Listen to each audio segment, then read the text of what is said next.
Hello there, welcome to News Across Nigeria. I am Olumide Macaulay. On the program today, Cross River State Governor Ben Ayade says the monorail system will help to ease traffic congestion. Ogun State Governor Ibikunle Amosun meets with Nigerian Union of Pensioners. And Benue State Governor Samuel Otom launches e-tax platform for revenue collection.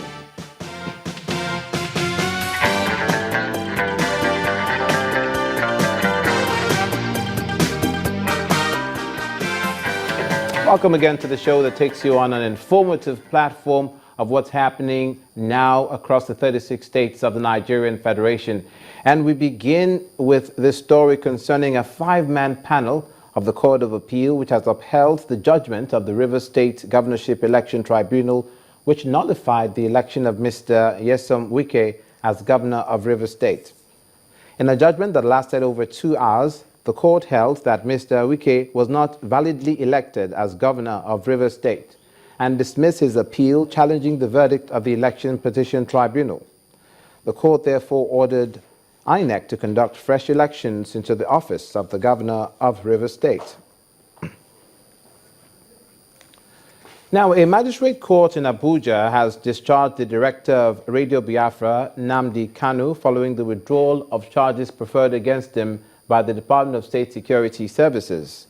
Counsel to the accused person, Vincent Obeta, told Channels Television that with the court's ruling, the accused has no criminal cases against him in Nigeria or anywhere else in the world for that matter. He said all processes to secure his release are currently being cleared.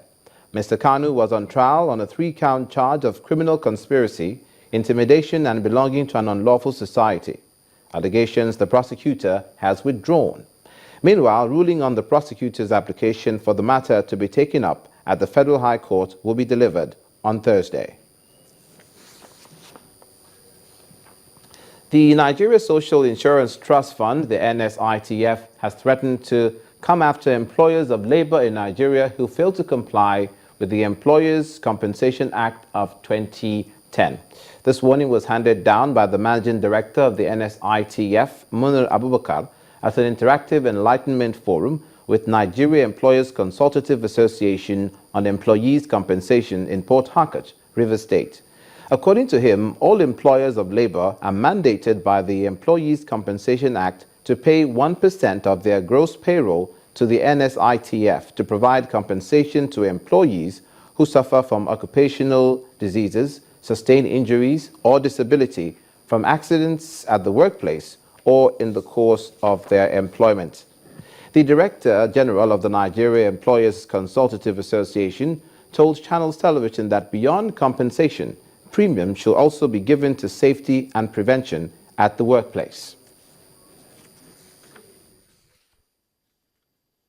The Employees' Compensation Bill was enacted into an act in the year 2004 to replace the Workmen Compensation Act, which was considered effective in terms of its capability to handle issues of interest to employees, particularly in terms of adequacy of benefits.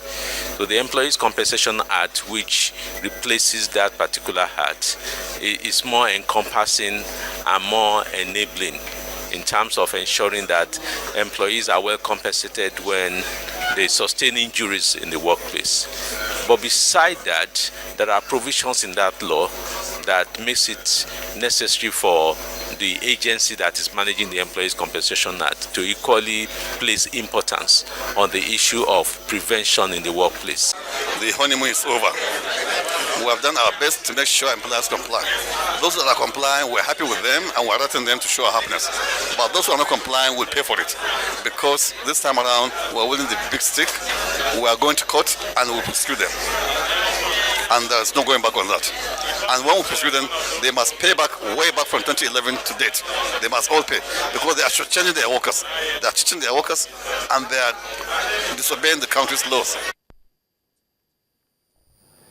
And now to Cross River State, the ultra-modern monorail in Calabar connecting the Tinapa Business and Leisure Resort to the Calabar International Conference Center will now terminate at the Margaret Ekpo International Airport. Cross River State Governor Ben Ayade made the announcement after taking a test ride at the installation point of the facility, which is now 99% complete. Governor Ayade believes that extending the monorail to the airport will solve the problem of traffic congestion in the city centre occasioned by rapid inflow of investment. Adiabo is a small community in Calabar municipality, Cross River State, south-south Nigeria. The journey from this area to other parts of the state capital is relatively smooth because of the good condition of the roads. The area, which is home to the Obong of Calabar and the popular Tinapa Business Resort, just got another boost to its tourism attraction with the construction of a monorail to serve as an additional form of transportation. The impact, the effects, the benefits cannot be overemphasized. We have to tell you that it's a laudable project by government. It's a very important project. It's something that we are yearning for. It's something that we are craving for. It's something that we are thanking God for, knowing fully well that with it, transportation problems to an extent will be reduced to barest minimum. A monorail is a railway in which the track consists of a single rail, typically elevated. This newest transportation attraction in the area runs across an artificial lake separating the Tinapa Business Resort and the Convention Center. Really, I'm excited. I've never been on a train before. So I guess this offers me an opportunity to have that experience. And I'm sure most Cross Riverians and people and even Nigerians from outside Cross River will be looking forward to taking a ride in this monorail. 99% complete, the Adiabo monorail is the realization of a dream by the Cross River State government and an indication of the state's growth and economic expansion. The monorail project finally is a reality and it's coming upstream. By the 18th, we should have the first test run. You can see the gliding slates already. We're ready to go. We're going to extend this monorail to the airport.